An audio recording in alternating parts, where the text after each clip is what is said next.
Praise the lord. Praise the lord. ముందుగా LB Nagar pastors prayer fellowship 15వ వార్షికోత్సవ సందర్భంగా మీ అందరికీ శుభాకాంక్షలు తెలియపరుస్తున్నాను. ఇలాగే మీరు ఇంకెన్నో వార్షికోత్సవాలు జరుపుకోవాలని దేవుణ్ణి ప్రార్థిస్తూ ఈ యొక్క ఫెలోషిప్లో నేను 2-3 సార్లు రావడం జరిగింది. సో కొన్ని విషయాలు మళ్ళా నేను చెప్పదలుచుకున్నాను. బిషప్ దయానంద్ గారు, అదేవిధంగా పాస్టర్ ఆనంద్ గారు, హొసానా మినిస్ట్రీస్, చెరుకూరి శ్రీనివాస్ గారు, పాస్టర్ రవి గారు, హ్యాపీ బర్త్డే టు యూ. అదేవిధంగా పెద్దలు జాన్ బాబు గారు, ప్రభుచంద్ గారు, వీరాజీ గారు, ఎల్ఎం రెడ్డి గారు, గోనె ఫిలిప్ గారు, ఆనంద్ గారు, వేదిక పైన వీరాజీ గారు, వేదిక పైన విచ్చేసిన పాస్టర్స్ అందరికీ, ఇక్కడ వచ్చిన పాస్టర్స్ అందరికీ వందనాలు తెలియపరుస్తూ, ముందుగా ఎల్ఎం రెడ్డి గారు ఐక్యత విషయంలో మాట్లాడడం జరిగింది. ఇది చాలా ముఖ్యమైన ఒక అంశము మన క్రైస్తవ సమాజంలో.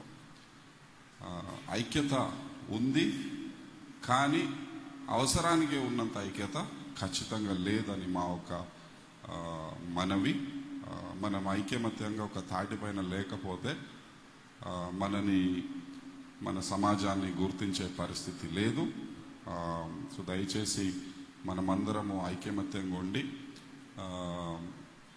మనకు రావాల్సిన మన వాటా ఏదైతే ఉందో మనం ఐక్యమత్యంగా ఉంటేనే మనకు వస్తుంది. మనకు ఫైనాన్షియల్ బడ్జెట్స్ అయినా కానీ, మనకు శ్మశాన వాటికలకు స్థలం అయినా కానీ, మనకు కాస్ట్ సర్టిఫికెట్లు అయినా కానీ, మనకు చర్చ్ పర్మిషన్స్ అయినా కానీ, క్రైస్తవ చర్చిలు పాస్టర్స్ పైన దాడి తక్కువ అవ్వడం అయినా కానీ, ఇవంతా జరగాలంటే మన మధ్య ఖచ్చితంగా ఇంకా ఎక్కువ ఐక్యత ఉండాల్సిన అవసరం ఉంది. అదేవిధంగా గవర్నమెంట్ స్కీమ్స్ విషయంస్ వచ్చే వరకు మన క్రైస్తవ సమాజం నుంచి చాలామంది అసలు గవర్నమెంట్ స్కీమ్స్కి అప్లై చేసుకునే పరిస్థితి కనబడతలేదు. స్కీమ్స్ ఉన్నా కానీ మనము అప్లై చేసుకుంటలేము. అది మనకు ఇన్ఫర్మేషన్ లేకపోవడం ద్వారా కావచ్చు, లేకపోతే మనది ఎస్సీ సర్టిఫికేట్ అని చెప్పి ఒక ఇబ్బంది కూడా ఉండొచ్చు.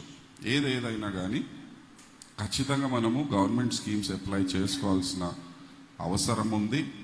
అప్పుడే మన ఒక సంఖ్య కూడా కనబడుతుంది. మనం గవర్నమెంట్ స్కీమ్స్కి అప్లై చేసుకుంటే మన సంఖ్య కనబడుతుంది, మన బడ్జెట్స్ పెరుగుతాయి, పొలిటికల్ రిప్రజెంటేషన్ వస్తుంది, మనకు కావాల్సిన ఏదైతుందో అవంతా మనకు రావడం జరుగుతుంది.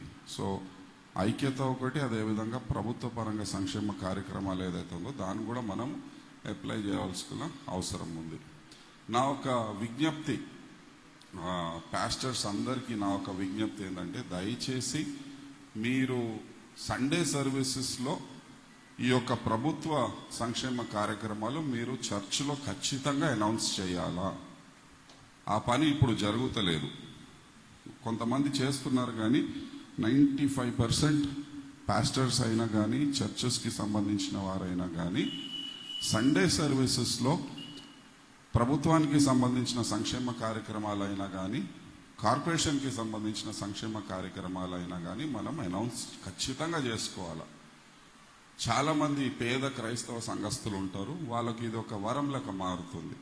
సో దయచేసి పాస్టర్స్ అందరూ, నేను కార్పొరేషన్ పరంగా ఏ సంక్షేమ కార్యక్రమాలు పెట్టినా కానీ దయచేసి మీ సంఘాలలో సండే సర్వీసెస్లో మీరు అనౌన్స్ చేయాలని మనవి చేస్తున్నాను. తద్వారా చాలామందికి విషయాలు తెలుస్తాయి, వాళ్ళు అప్లై చేసుకుంటారు. వాళ్ళు అప్లై చేసుకొని వాళ్ళు ఈ సంక్షేమ కార్యక్రమాలు పొందుకుంటే వారు సామాజికంగా, ఆర్థికంగా కొద్దిగా మెరుగుపడతారు. వారు మెరుగుపడితే ఖచ్చితంగా మన చర్చ్కే వాళ్ళు సపోర్ట్ చేస్తారు. ఇదొక సైకిల్ అన్నమాట. దేవుని కార్యక్రమము మన పాస్టర్స్, మన దేవజనులు, సేవకులు అందరూ చాలా బాగా చేసుకుంటున్నారు.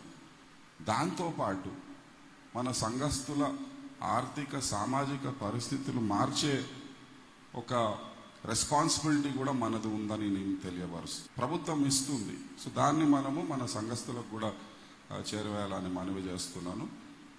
స్కీమ్స్ విషయంలో అయితే నేను ఇప్పటికే అనేక సార్లు చెప్పడం జరిగింది.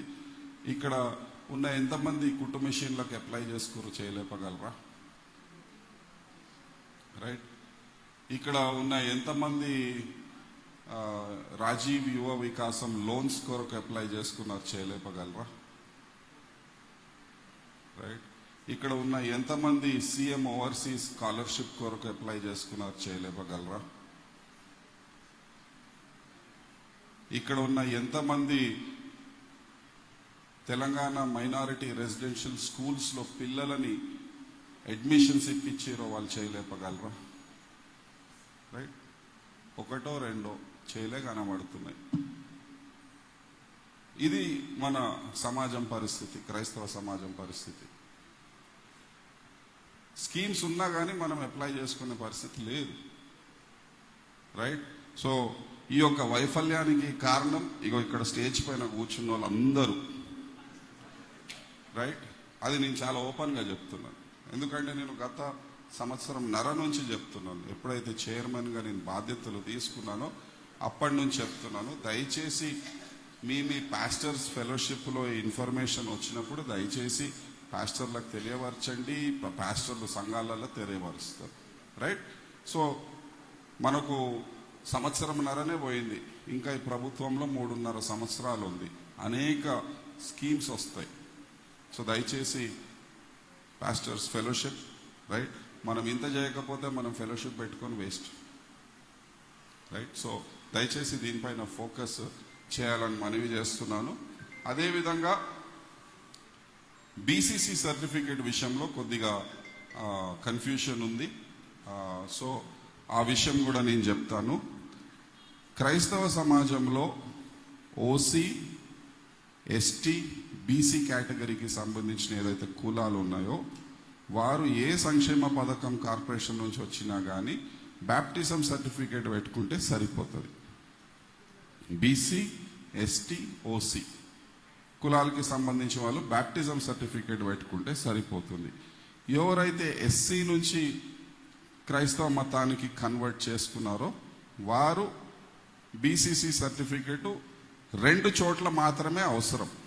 అది గవర్నమెంట్ ఉద్యోగాలు పొందుకోనికి, అదేవిధంగా గవర్నమెంట్ స్కూల్స్లలో అడ్మిషన్స్ పొందుకోనికి. ఇవి రెండిటికే ఎస్సీ కన్వర్టెడ్ క్రిస్టియన్స్కి బీసీసీ సర్టిఫికేట్ ఉండాలి. మిగిలిన ఏ స్కీమ్ వచ్చినా కానీ ఎస్సీ వారు బ్యాప్టిజం సర్టిఫికేట్ పెట్టుకుంటే సరిపోతుంది.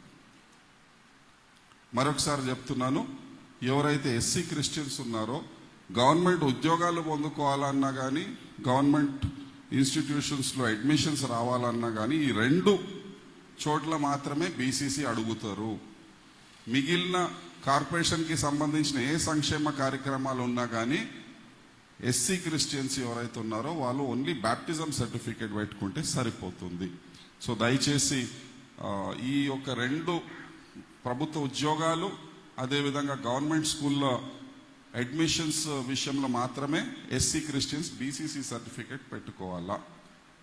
మిగిలిన ఏ సంక్షేమ కార్యక్రమం ఉన్నా కానీ ఏదైతే కార్పొరేషన్ది బ్యాప్టిజం సర్టిఫికేట్ పెట్టుకుంటే సరిపోతుందని మనవి చేస్తూ, దయచేసి ఈ విషయాన్ని కూడా మన ఫెలోషిప్లో సంఘాలలో మీరు చేరవేయాలని మనవి చేస్తూ, ఈ యొక్క ఐక్యత విషయంలో అయినా కానీ ప్రభుత్వ సంక్షేమ కార్యక్రమాలకి సంబంధించిన కార్పొరేషన్కి సంబంధించిన విషయాలైనా కానీ ఇక ముందు మనము చాలా చురుగ్గా పాల్గొని మన సంఘస్థులకు కూడా ఈ యొక్క సంక్షేమ కార్యక్రమాలు కార్పొరేషన్ ఏదైతే చేస్తుందో వాళ్ళకి అందేలా మనము దేవుని పనితో సంఘస్థుల ఆర్థిక సామాజిక పరిస్థితులు మెరుగుపడే ఒక కార్యక్రమం కూడా మనం కొద్దిగా ఫోకస్ చేస్తారని విశ్వసిస్తూ ఆశిస్తూ ఈ అవకాశం ఇచ్చిన మీ అందరికీ కృతజ్ఞతలు తెలుపుతూ మరొకసారి ఏదైతే LB Nagar pastors prayer fellowship ఉందో ఇలాంటి ఎన్నో యానివర్సరీలు జరుపుకోవాలని ఆశిస్తూ thank you so much. God bless you.